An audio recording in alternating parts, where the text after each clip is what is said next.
पूरे गौरम करुणावितारम संसारे सारम भुजगेन्द्रहारम सदा वसंतम हृदयारविंदे भवम भवानी सहितम नमामि। बोले गौरी शंकर भगवान की जय। प्रिय भक्तों, श्री सूत जी महाराज कहते हैं, भगवान शिव जी ने कहा, हे सनत कुमार, अति उत्तम भौम व्रत का वर्णन करूंगा। इसका अनुष्ठान करने से बेदब भी नहीं आता। विवाह के बाद 5 वर्षों तक ये व्रत किया जाता है। इसे मंगला गौरी व्रत भी कहते हैं। ये पापों का नाश करने वाला विवाह के पश्चात प्रथम सावन से शुक्ल पक्ष में कृष्ण पक्ष में मंगलवार को इस व्रत को आरंभ करना चाहिए। केले के स्तंभ से सुशोभित एक पुष्प मंडप बनाना चाहिए। उसे अनेक प्रकार के फलों से रेशमी वस्त्रों से सजाना चाहिए। उस मंडप में अपने सामर्थ्य के अनुसार देवी की स्वर्ण में अथवा अन्य धातु की प्रतिमा स्थापित करनी चाहिए। 16 चारों से, 16 दूर्वा दलों से, 16 पामार्ग दलों से, 16 चावलों से, 16 चने के दानों से मंगला गौरी नामक देवी की पूजा करनी चाहिए। 16 बत्तियों से 16 दीपक जलाने चाहिए। दही और भात का नैवेद्य भक्ति पूर्वक अर्पित करना चाहिए। देवी के पास में पत्थर का शिल बटना स्थापित करना चाहिए। 5 वर्ष तक इस व्रत को करने से उसका उद्यापन करना चाहिए। माता को वायना प्रदान करना चाहिए। उसकी विधि है कि व्रत की विधि सुनो।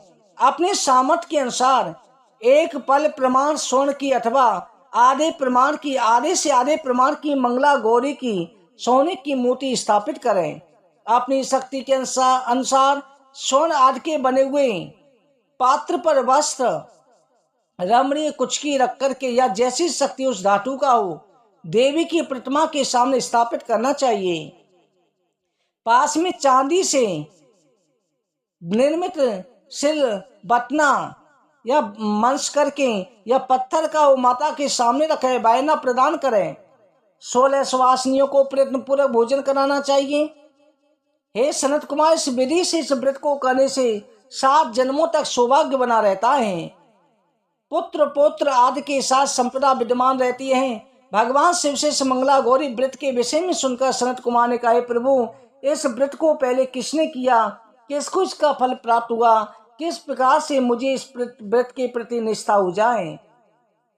भगवान शंकर जी कहने लगे, संत कुमार, पूर्व काल में कुरु देश में सुत कीर्ति नामक एक विद्वान कीर्तिशाली शत्रुओं का नाश करने वाला 64 कलाओं का ज्ञाता धनुर्विद्या में कुशल एक ऐसा राजा था।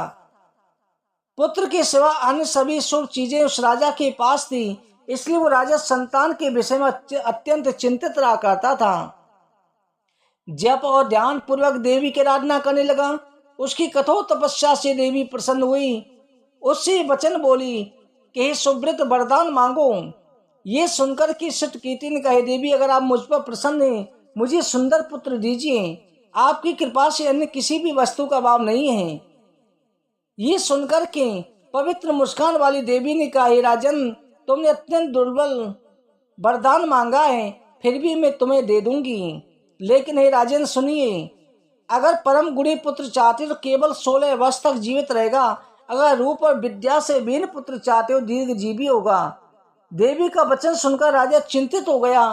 फिर अपनी पत्नी से परामर्श करके उसने गुणवान, सभी शुभ लक्षणों संपन्न 16 वर्ष की आयु वाला पुत्र मांगा। तब देवी ने भक्ति संपन्न राजा से कहा, निपनंदन, मेरे मंदिर के द्वार पर आम का वृक्ष है, उसका एक फल ला करके मेरी आज्ञा से अपनी भार्या को भक्षण करने के लिए प्रदान करो। ऐसे वो शीघ्र ही गर्भधान करेगी, उसमें कोई संदेह नहीं। प्रसन्न होकर राजा ने वैसा किया। राजा की पत्नी ने गर्भधान किया। 10वें महीने में देव पुत्र समान सुंदर पुत्र को जन्म दिया। हर्ष और शोक दोनों से युक्त राजा ने जातक कर्म संस्कार किए। भगवान शिव जी का स्मरण करते हुए पुत्र का नाम चिरायु रखा। इसके बाद में पुत्र के 16 वर्ष होने पर पत्नी से राजा चिंता में पड़ गए। विचार करने लगे, ये पुत्र बड़े कष्ट से प्राप्त हुआ है, इसकी दुखद मृत्यु अपने सामने कैसे देख सकता हूँ। ऐसा विचार करके राजा ने पुत्र को अपने मामा के साथ काशी भेज दिया। प्रस्थान के समय राजा की पत्नी ने अपने भाई से कहा, क्या कारपटिक का वेश धारण करके मेरे पुत्र को काशी ले जाइए। मैंने भगवान मृत्युंजय से पूर्व में पुत्र के लिए प्रार्थना की थी। कहा था कि विश्वेश आप जगत पति की यात्रा के लिए मैं पुत्र को अवश्य भेजूंगी, इसलिए अब मेरे पुत्र को आज ही ले जाइए, सावधानी पूर्वक उसकी रक्षा करना। अपनी बहन की बात सुनकर भांजे के साथ वो चल पड़ा। कई दिनों तक चलते चलते वो आनंद नामक नगर में पहुंचा। वहां सभी प्रकार की समृद्धियों से संपन्न वीरसेन नाम वाले राजा राज करते थे। उस राजा की सर्व लक्षण संपन्न जो अवस्था प्राप्त मनोहर रूप लावण्य मंगला गौरी नामक कन्या थी। वो कन्या सखियों के साथ नगर के वन में कीड़ा करने गई हुई थी। उसी समय वो चिरायु और उसके मामा दोनों भी वहां पहुंच गए। उन कन्या को देखने की लालसा से वे विश्राम करने लगे। इसी बीच विनोद पूर्वक कीड़ा करती हुई कन्याओं में किसी एक ने क्रोधित होकर राजकुमारी को वचन कह दिए। तब वो अशुभ वचन को सुनकर के राजकुमारी ने कहा, तुम ऐसी अनुचित बात क्यों बोल रही हो? मेरे कुल में इस प्रकार की कोई बात नहीं करता। मंगला गौरी की कृपा से, उनके व्रत के प्रभाव से विवाह के समय जिसके सिर पर मेरे हाथ से अक्षत पड़ेंगे, हे सखी, वो अगर अल्प आयु वाला भी होगा तभी चिरंजीवी हो जाएगा। इसके बाद सभी कन्या अपने अपने घर चली गई। वही दिन राजकुमारी के विवाह का था।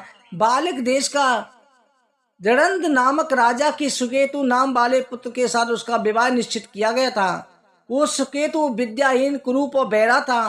सुकेतु के साथ आए हुए उन लोगों ने विचार किया कि इस समय कोई दूसरा श्रेष्ठ वर ले जाना चाहिए, विवाह संपन्न हो जाए।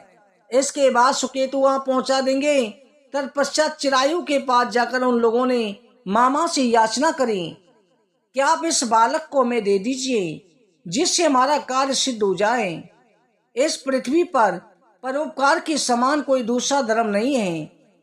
उनकी बात सुनकर चिरायु का मामा मन ही मन बहुत प्रसन्न हुआ। उसने उपवन में पहले कन्या के मंगला गौरी की बात सुन ली थी। उसने एक बार कहा कि आप लोग इसे किस लिए मांग रहे हैं? कार्य की सिद्धि हेतु वस्त्र अलंकार आदि मांगे जाते हैं, बात तो कहीं नहीं मांगा जाता। फिर भी आप लोगों का सम्मान रखते हुए इसे दे रहा हूँ। इसके बाद चिरायु को वहां ले जाकर के लोगों ने विवाह संपन्न कराया। सप्तपदी याद हो जाने पर रात्रि में शिव पार्वती की प्रतिमा के समक्ष चिरायु ने हर्ष होकर मंगला गौरी के साथ शयन किया। उसी दिन चिरायु की 16 वर्ष पूर्ण हो चुके थे। आध रात्रि के समय साक्षात सर्प रूपी काल वहां आ गया। इसी बीच संयोग बस वो राजकुमारी जाग गई। उसने महासर्प को देखा, वैसे व्याकुल होकर कांपने लगी। तो उस कन्या ने देह धारण करके 16 उपचारों से सर्प की पूजा करी, पीने के लिए दूध प्रदान किया। उसे दीनता भरी वाणी में सर्प की प्रार्थना स्तुति करी।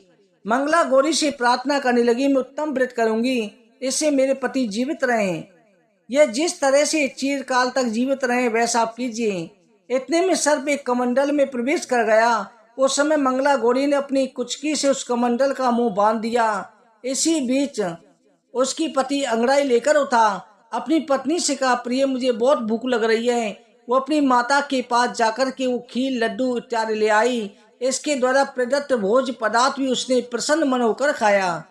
भोजन के बाद हाथ धोते समय उसके हाथ से अंगूठी गिर पड़ी। तांबुल खाकर के वो पुनः सो गया। इसके बाद मंगला गौरी कमंडल को फेंकने के लिए जाने लगी। विधि से गति देखी, उन कमंडलों में से बाहर की जगमग रही हार चमक रहा था। आश्चर्यचकित हो गई। हार से उसने कंठ में धारण कर लिया। कुछ दिन रात्रि शेष रही। चिरायु का मामा उसे ले गया। इसके बाद वर पक्ष के लोग सुकेतु को वहां ले आए। उसे देखकर मंगला गौरी ने कहा, मेरा पति नहीं है। उन सभी ने उससे कहा, श्वेत, तुम क्या बोल रही हो? ये तुम्हारा कोई परिचायक हो, उसे हम लोगों को बताओ। ये सुनकर मंगला गौरी ने कहा, जिसने रात्रि में 9 रत्नों से बनी अंगूठी दी है, उसकी अंगुली में उसे डालकर के परिचायक निशानी देख दीजिए। मेरे पति ने रात्रि में मुझे हाथ दिया था, उसके रत्नों का समुदाय कैसा है, ये बात बताएं। ये कोई अन्य प्राणी है? मेरा विवाह तो किसी और के साथ हुआ है। रात्रि में आम सींचते समय उनका पैर कुमकुम से लिप्त हो गया था। वो मेरी जांघ पर अब भी विद्यमान है, उसे आप शीघ्र देख लें।